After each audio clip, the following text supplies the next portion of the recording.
Overwatch. Oh, I want to talk about Overwatch and why it is my favorite game of all time.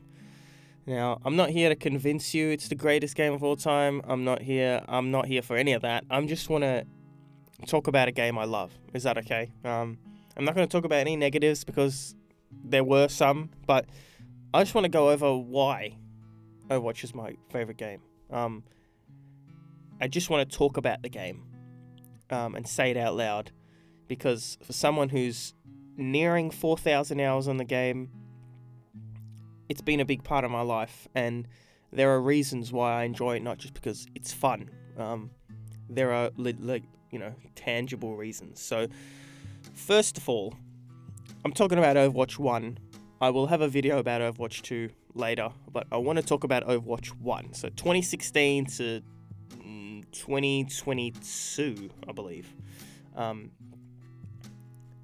The first point is the core gameplay of Overwatch is like nothing else. It was so unique.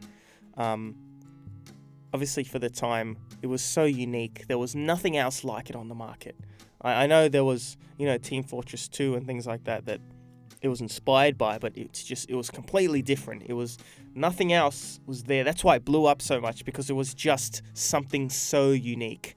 And one of those unique things is it was available for all playstyles, not just good aim. So if you suck at COD, right? You suck at aiming. You probably suck at aiming. That's me, right? So there's no other reason. Like, if you're good at throwing grenades, great. But if you suck at aiming, you probably suck at the game, right? Overwatch it doesn't really work like that. In fact, my most played heroes, okay, D.Va you need some aiming for, but like I played a lot of Reinhardt. I played a lot of Mercy, when Mercy was really OP. Lots of Lucio, lots of Moira. I mean, the trend there is they're not aiming heroes. I wouldn't say Lucio is easy to play, but his playstyle requires other things. Same as, D.Va the same thing, but Reinhardt as well. He always needed a Reinhardt back in the day.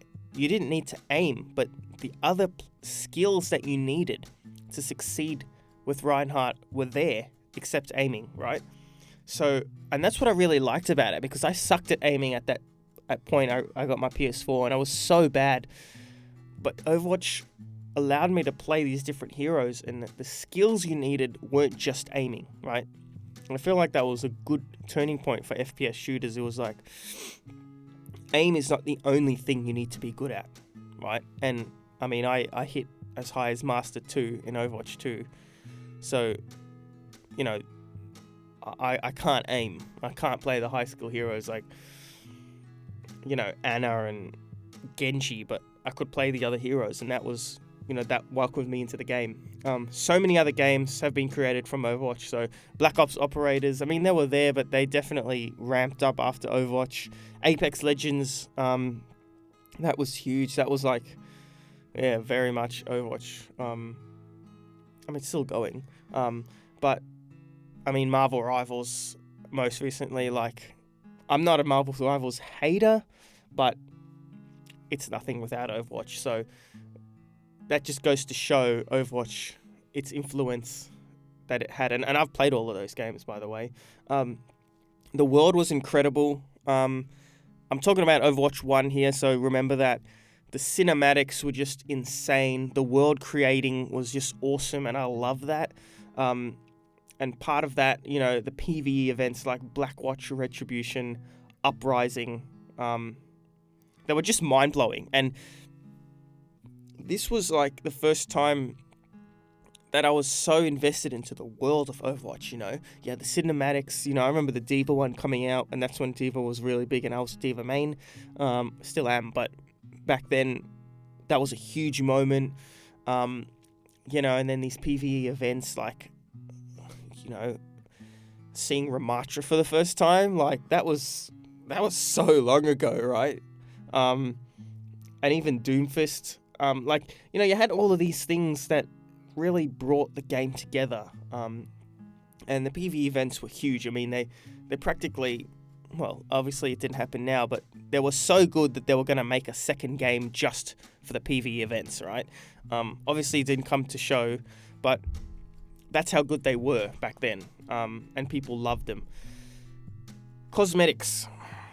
I know that's a hot topic now, but in Overwatch 1, and by the way, I still believe that for Overwatch 2, but it started with Overwatch 1. Overwatch cosmetics are the best in the gaming industry, in my opinion. They are just top class.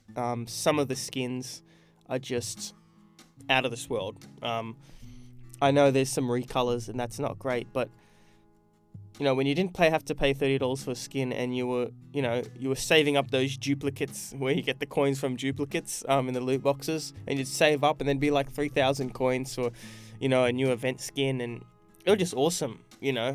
Some of them are just awesome. I'm obviously going to show some off for you to look at.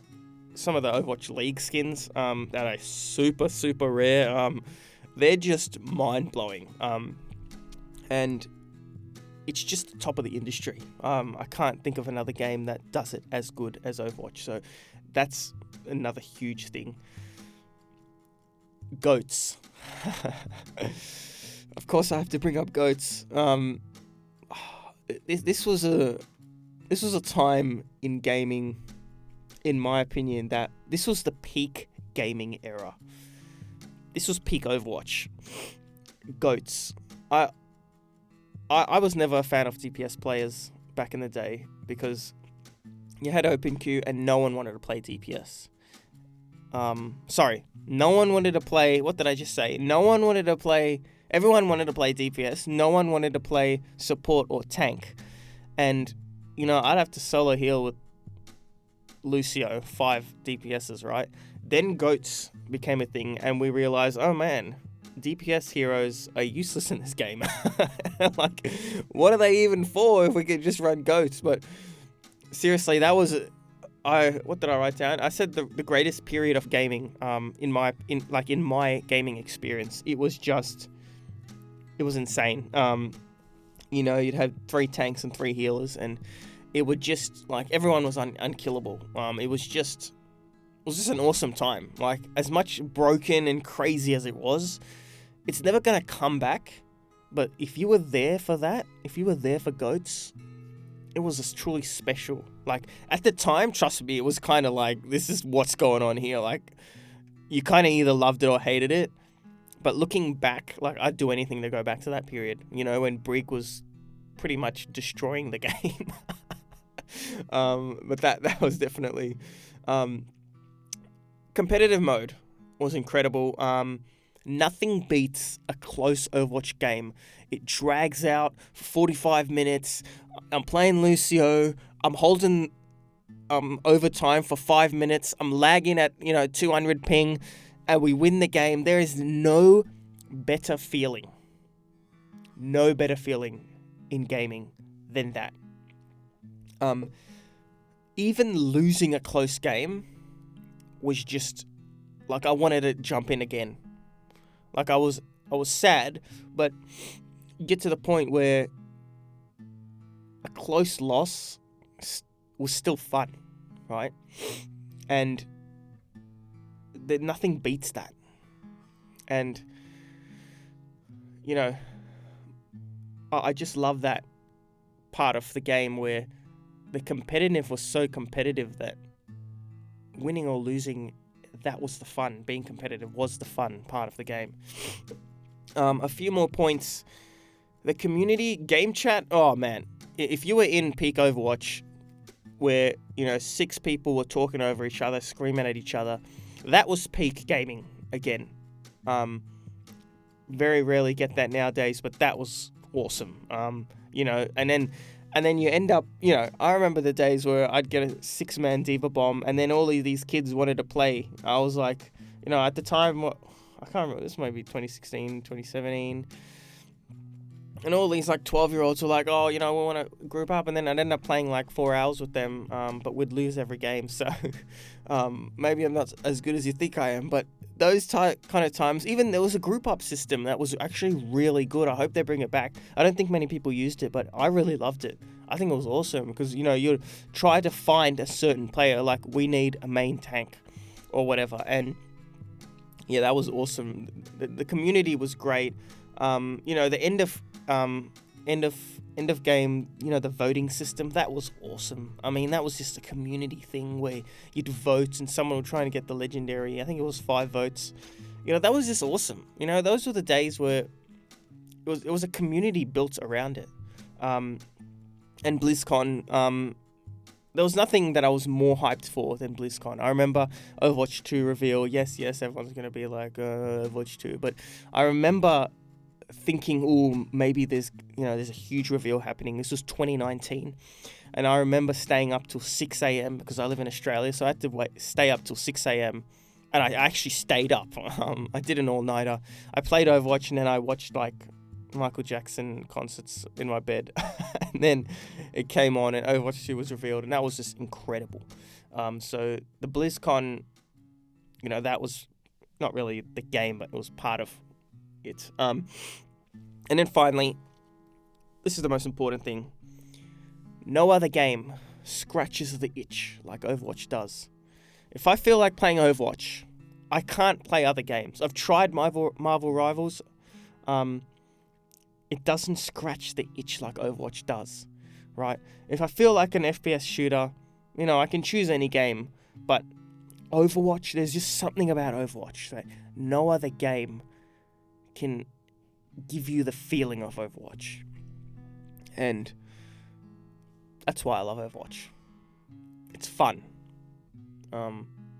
Competitive gets annoying and boring, play quick play. Play arcade. It was just an awesome game. And yeah, that's my reasons why I love Overwatch. I'm not trying to convince you, but that's just my reasons. So I'll see you around.